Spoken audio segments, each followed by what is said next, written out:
Okay, so in this video, I'm going to go over one of our tools that we use in order to help our customers achieve profitability with the sales funnels that we're implementing with our Done For You sales funnel service. So what you're looking at here is our funnel optimization tracking sheet. And it's a template that I'm going to share with you, so this way you have a copy of it and you can use it. That's my gift to you, so feel free to use it. And I'm going to walk you through how we use it in this short video. So what you're seeing here is the conversion table tab. So in this tab, we basically have 4 different tables that we're using. So this first one is the goals. These are the goals that we've set with a customer for achieving profitability and scale when we take on new customers. This is our current KPIs. So this is essentially kind of lifetime metrics for the funnel that we've developed and we're optimizing, that we add to over time as more and more traffic comes in and as split tests are ran.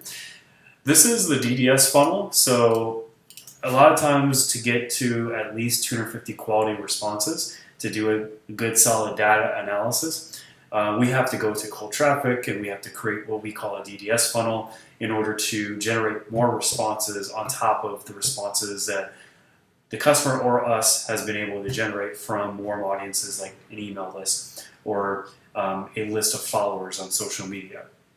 And then this is our testing table. So this is kind of like our quote-unquote play table. This is where we can essentially change numbers, see how that changes overall performance if we were to bump up first question conversion, or we were to bump down, decrease, I should say, cost per click. Then we can see how that would change the overall funnel's performance using the testing table. Okay, so this way, this allows us to essentially see, okay, what should we really focus on testing wise? The golden rule, though, is a test top to bottom. What I mean by that, especially in relation to what you're seeing here, which is an ask method funnel, that means that we want to test and optimize the front of the funnel first, starting with the bucket quiz, and then work our way down from there. The point being is that the more leads you get in a funnel, the more results you're going to have. And the quiz is obviously converting traffic into leads, and so we want to optimize that first and foremost at all times. Okay, so that's this spreadsheet. So I'll go over just this table here on the top, just to kind of walk you through it. And so if we are pushing 100,000 visitors to the funnel, and we look at this on a monthly basis, just so you know, when it comes to hitting our goals. If we're pushing 100,000 visits to the funnel, and we're converting 50% of those people to start the quiz, answering that first question, that means we're getting 50,000 people going through the quiz after the first question. Once we get to the end, we want to get another 50% of the people submitting their email address, and that gives us 25,000 quiz opt-ins. This aligns with what Ryan has stated several times over, that the benchmarks for a quiz should be 50% answering the first question, 50% submitting their information at the end of the quiz. And so that equates to 25% overall quiz conversion, which, as you can see, is our benchmark, our bottom line goal that we can achieve when we're optimizing a bucket quiz for a customer. Okay, so from this point on, now this could change based off of the scope of the funnel.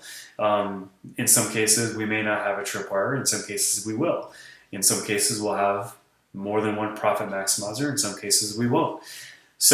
But in this example, we've got a tripwire, a core offer, and a profit maximizer that's represented in this template. So in this example, we want to convert 30% of the people that have opted into the tripwire, which is a $7 tripwire that is positioned and tailored and personalized to the bucket that they've fallen into. So essentially, we're going to have anywhere between 3 to 5 sales pages selling the tripwire. Okay, so if we're hitting 30% conversion here, that means that we've got 7,500 purchases out of the 25,000 leads coming in. That gives us, if the tripwire is priced at $7 each, that gives us revenue of $52,500 so far. Now, if we're converting 10% of those people into a core offer, and I'm going to use a a subscription offer as an example here. So let's just say that in this example, the core offer is a membership program charging $50 a month. The average member stays in for 6 months. Okay, so that means that the average revenue, the average price essentially is $294 per member. So if we're converting 10% of the people into this membership offer, that's 750 purchases at $294 each, which gives us $220,500 in additional revenue. Okay. If we're converting 20% of those people into an upsell, let's just say this upsell is a upsell that's $497. It's a flat fee. It's almost like it's a VIP upgrade offer to the membership, but it's a one-time fee. It's not like an additional membership fee on an ongoing basis. So that means that we would get 150 people taking advantage of the upsell at $497 per upsell, which is $74,550 additional revenue. So the total earnings is $347,550 in total earnings, so total revenue. Okay, that gives us an earnings per lead of $14 and a cost per lead of $8. Now let me define cost per lead here. So cost per lead is going to be essentially our cost per click times the amount of traffic, times the amount of visitors we're getting into the funnel. Now, if you're using Facebook ads, for example, you don't want to look at CPC, you want to look at CPC per click on the link itself. And if you were to create a custom report on the Facebook ads platform, you could see that. You could add in CPC per link, which is in parentheses, which means that that's how much cost per click is for the amount of people that are clicking on the link, not for total clicks to the ad.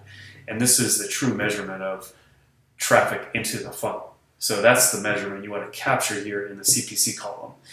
So in this table and in this entire tab, this report, this $2 CPC is multiplied by the amount of visitors into the funnel, and that's the total cost for the leads. So that's where that's coming in. And then that's divided by the amount of leads being generated, which if you look at the conversion was 25% on the quiz.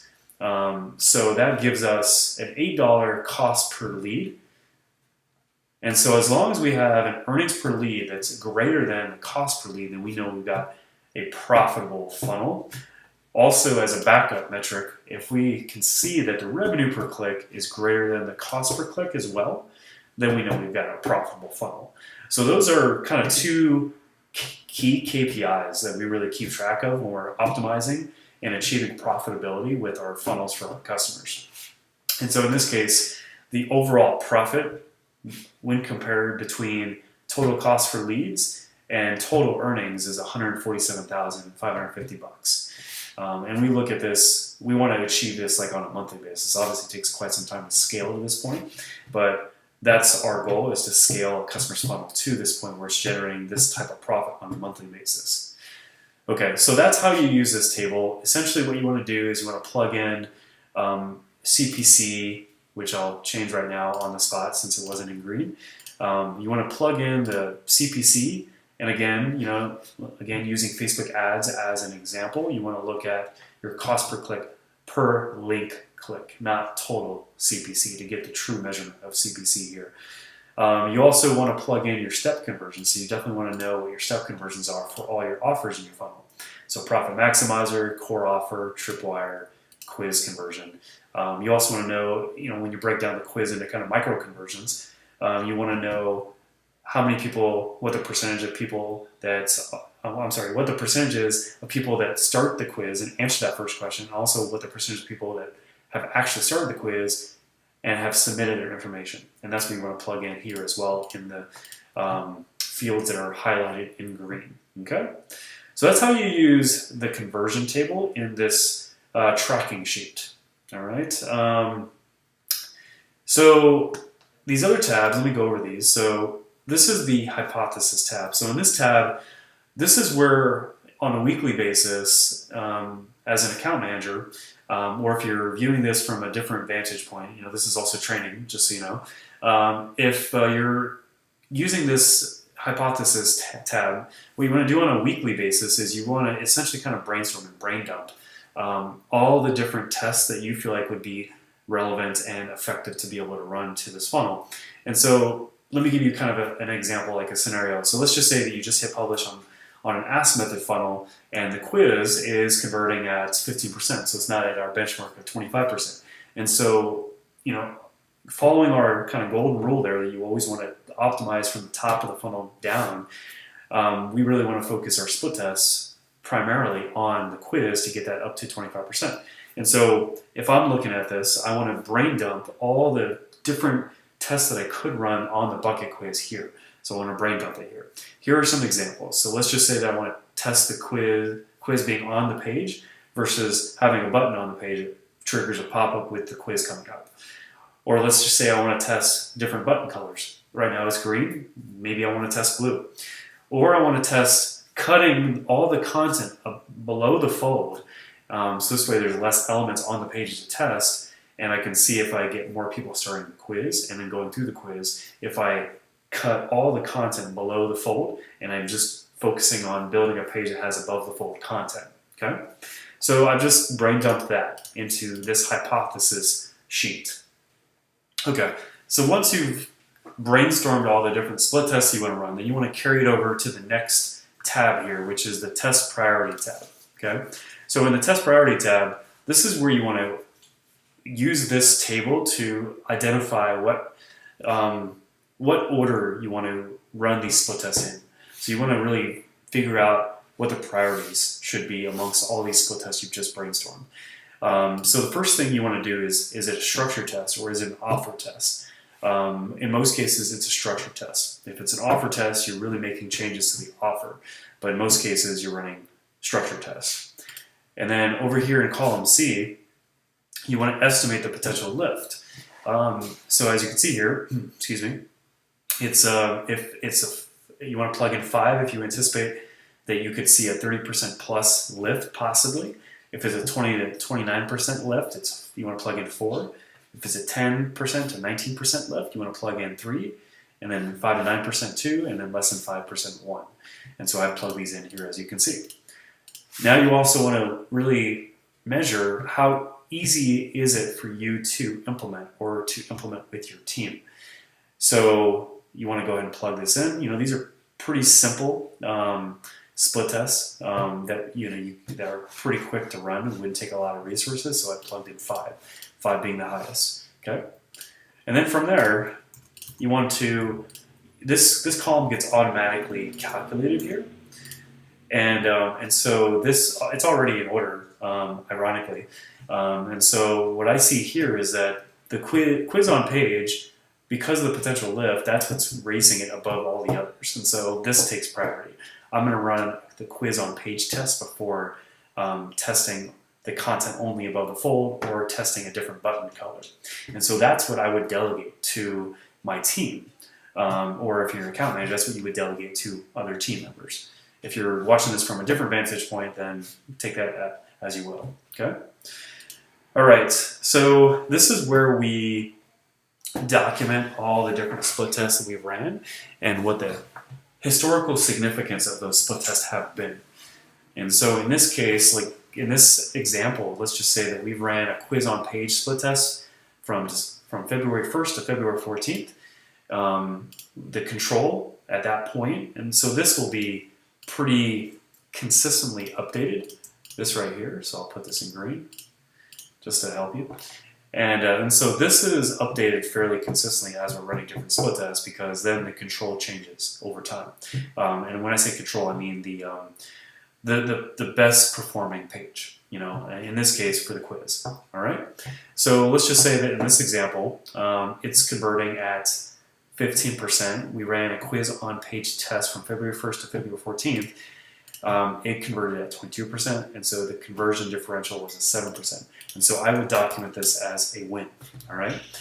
And then I would then go back, and then if I were running some of these other tests next, I would actually change the quiz conversion, starting conversion, from 15% to 22%, okay? So if you scroll down in this tab, we have different sections per page. So we've got like self-prescription landing page 1, self-prescription landing page 2, and so forth. And you can duplicate this, create copies of this, depending on the scope of your funnel. Okay, so you can copy this here, and you could do this right here, and then you could say, this is going to be the core offer sales page, right? Okay, makes sense? Good. All right, so this here, Facebook conversions. So when we're running, in most cases, we're running traffic for customers, but every now and then we've got a customer that has someone internally or externally running traffic into our funnel. If we're running traffic, we want to be able to set up all their conversions and make sure all their conversions are set up, even outside of our funnel, so this way we can see direct and indirect results. So that's what this is for. So this here, we for the most part, most goal conversions on Facebook fall into these 5 categories, but we can always add to this by just editing this table. And you can do that using the data validation option here. You can add to it. But right now we've got it set to these 5 because these 5 are essentially like what all of our goal conversions on Facebook fall into, whether they're inside of our funnel or outside of our funnel.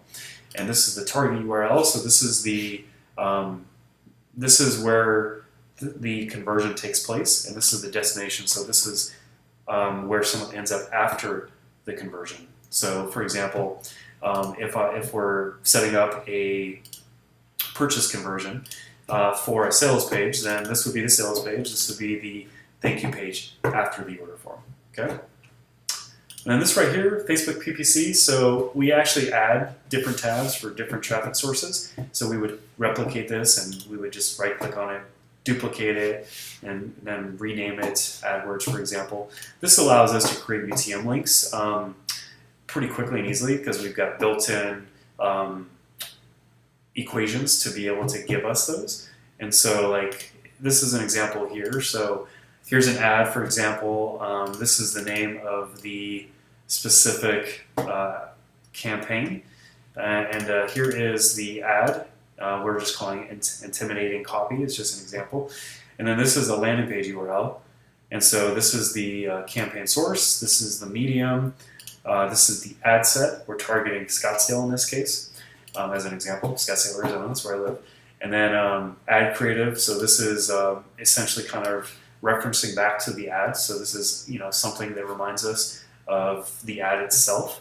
And then this is the campaign name. So this is essentially the name that I put up here, but without all the brackets and stuff like that, because you can't use that in the UTM. And then this is the and symbol, and then that will create this link, which you can then copy and paste into the ad when you're deploying the ad. And then you can use those UTM values in your reporting or in Wicked reports even, stuff like that. So that's where this spreadsheet, this tab comes in.